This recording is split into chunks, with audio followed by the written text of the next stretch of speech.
अणुपरिमाणम तत्कृति श्रुतेः। पीछे बात चल रही थी सूक्ष्म शरीर की।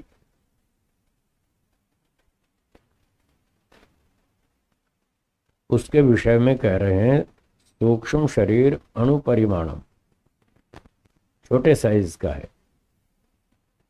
परिमाण कहते हैं छोट साइज को। अब ये साइज जो शब्द है, इसको सुनते ही लोग उसको साकार मान लेते।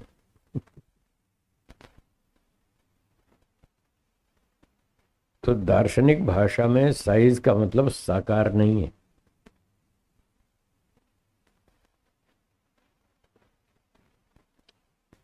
साइज, परिमाण, फैलाव। परिमाण का मतलब होता है कोई वस्तु कितनी लंबी चौड़ी है, उसकी लंबाई चौड़ाई, वो कहाँ तक फैली हुई है, उसको परिमाण कहते हैं। आकार अलग गुण है, परिमाण अलग गुण है, दोनों में अंतर है। आकार सब वस्तुओं में नहीं होता, परिमाण सब में होता है। क्या बोला? सब में होता है। आकार किस में होता है? जिस वस्तु में परमाणु हो। क्या बोला? हाँ, जिसमें परमाणु होते हैं आकार उसमें होता है। जिसमें परमाणु नहीं होते उसमें आकार नहीं होता, पर साइज तो उसमें भी होता है। एरिया, कितने एरिया में वो विद्यमान है, कितना फैलाव है उसका, लंबा चौड़ा विस्तार, वो परिमाण कहलाता है। वो तो साकार निराकार दोनों चीजों में होता है। ईश्वर साकार है या नहीं है, या निराकार है?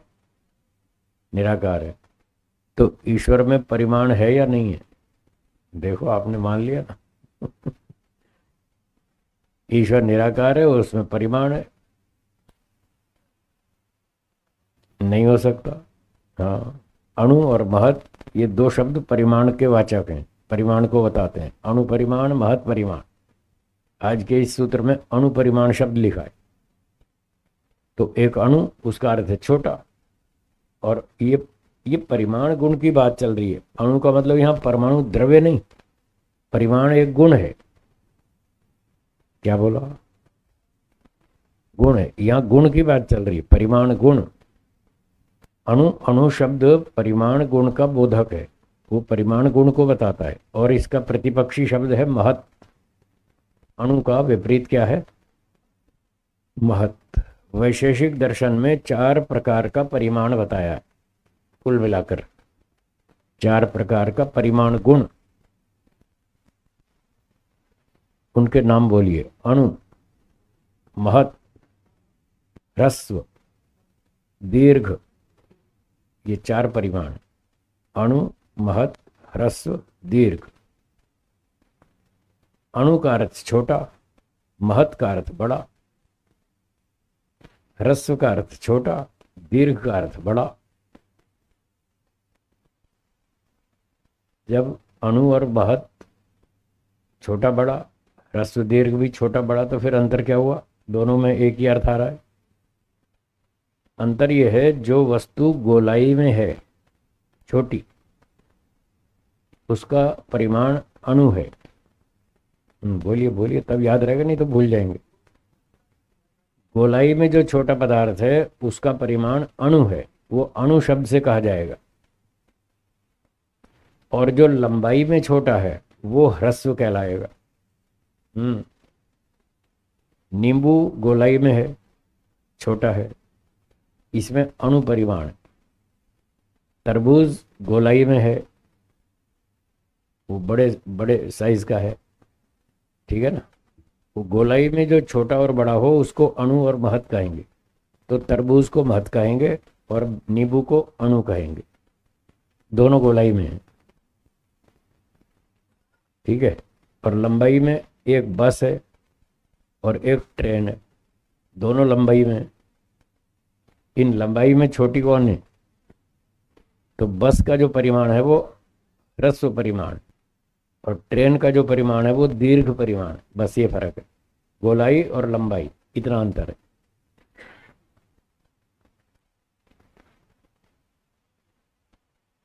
ठीक है। अब ईश्वर के लिए परिमाण गुण का प्रयोग कठोपनिषद में है। अणोर अणियान महतो महियान, क्यों जी, है या नहीं, है ना।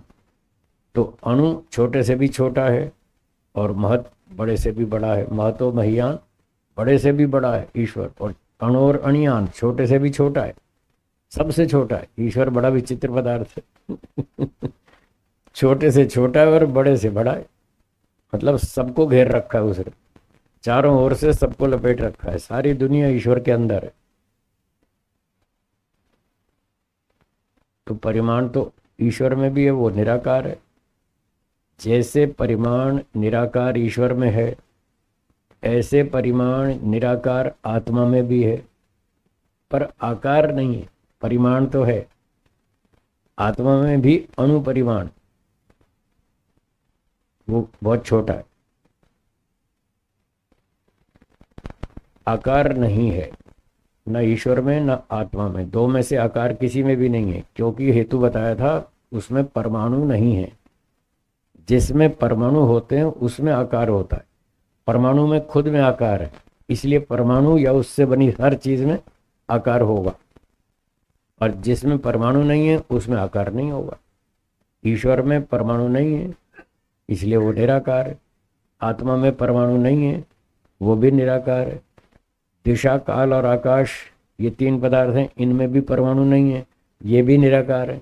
तो पांच वस्तुएं तो निराकार है, केवल एक वस्तु साकार है, वो है प्रकृति। प्रकृति में परमाणु है, सत्व रजतम, बस उसमें आकार है और किसी में भी नहीं। कुल मिलाकर 6 पदार्थ हैं, अनादि नित्य अनादि 6 पदार्थ। 6 में से 5 तो निराकार है, केवल एक साकार। तो आकार किसी में है, किसी में नहीं है। इसलिए आकार गुण सब द्रव्यों में नहीं है, लेकिन परिमाण सब में है। परिमाण सब में है। आत्मा बहुत छोटा है, एक देशी है, उसमें अणुपरिमाण है। प्रकृति पूरे ब्रह्मांड में फैली है, उसमें महत् परिमाण है। और ईश्वर, दिशा, काल और आकाश, ईश्वर, दिशा, काल, आकाश, 4 चीजें, ये भी महत् परिमाण वाले हैं, ये भी सर्वव्यापक, ब्रह्मांड में भी है और उससे बाहर भी है। चारों चीजें ब्रह्मांड में भी हैं और ब्रह्मांड से बाहर भी हैं। ब्रह्मांड छोटा है, उसकी सीमा है, तो जहां तक ब्रह्मांड की सीमा है, प्रकृति तो वहां तक व्यापक है, वहां तक फैली हुई है, तो वो भी दूर तक फैली है, इसलिए महत् परिमाण वाली है। और एक आत्मा है जो बहुत छोटा है, वो अणुपरिमाण वाला है। तो परिमाण तो सब में है, आकार वाली हो चाहे निराकार हो, हर वस्तु में परिमाण है, परंतु आकार सब में नहीं है, केवल परमाणु या उससे बनी पदार्थों में, प्रकृति या जगत के पदार्थों में। ठीक है, हाँ बोलिए, शंका है, बोलिए। हाँ वो भी अणु भी है और महत् भी है, हाँ वो भी ऐसे ही है, और वो जड़ है, ईश्वर चेतन है। ये फर्क है, ये फर्क है।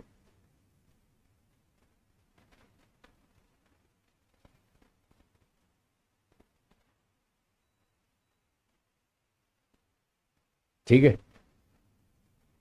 तो अब ये जो सूत्र चल रहा है, परिमाण के नाम से मैंने कुछ थोड़ी चर्चा कर दी। इस सूत्र में कह रहे हैं अणुपरिमाणम, जो सूक्ष्म शरीर है वो अणुपरिमाण है, बहुत छोटा है।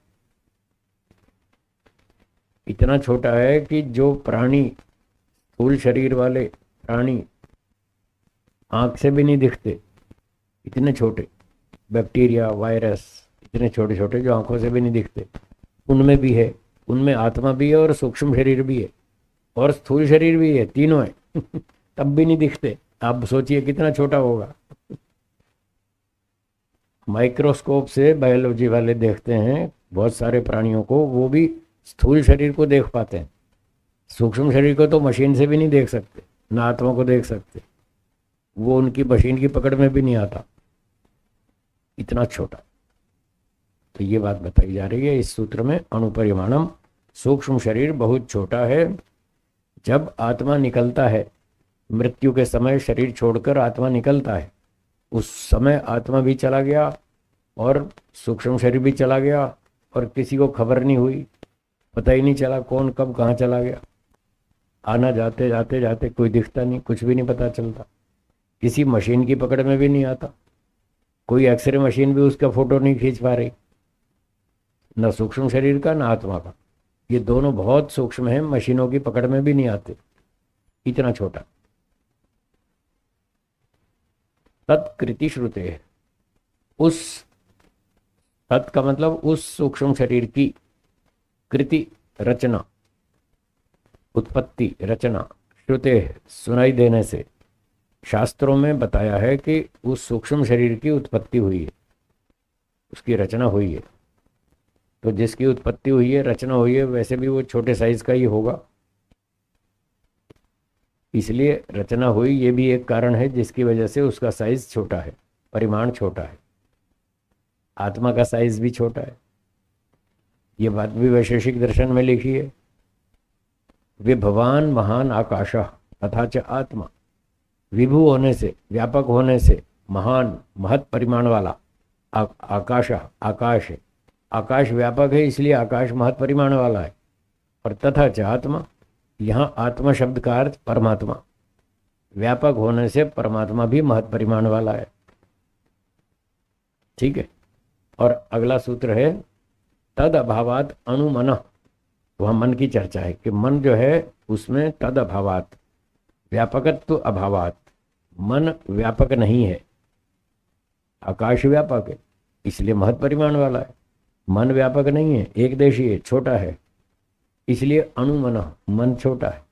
और तथा च आत्मा, और ऐसा ही आत्मा है। अब इसका अर्थ जीवात्मा करेंगे, वो मन के समान अणु है जीवात्मा।